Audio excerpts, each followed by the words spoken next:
மறுமலர்ச்சி திராவிட முன்னேற்றக் கழகத்தின் முதன்மை செயலாளரும் திருச்சி நாடாளுமன்ற உறுப்பினருமான தோழர் துரை வைகோ அவர்கள் தன்னை முதன்மை செயலாளர் பொறுப்பிலிருந்து விடுவித்துக் கொள்வதாக இன்றைக்கு அறிக்கை வெளியிட்டிருந்தார்கள்.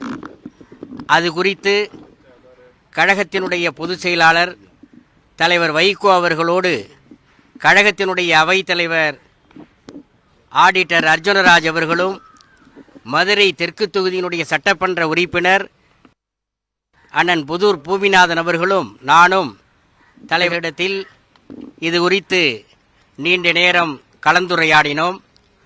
எல்லா கருத்துக்களையும் உள்வாங்கிக் கொண்டு நாளை மறுமலர்ச்சி திராவிட முன்னேற்றக் கழகத்தினுடைய நிர்வாகக் குழு கூட்டம் தாயகத்திலே நடைபெற இருக்கிறது. அந்த நிர்வாகக் குழு கூட்டத்தில் முதன்மை செயலாளருடைய விலகல் குறித்து விவாதித்து நல்ல முடிவு அறிவிக்கப்படும்.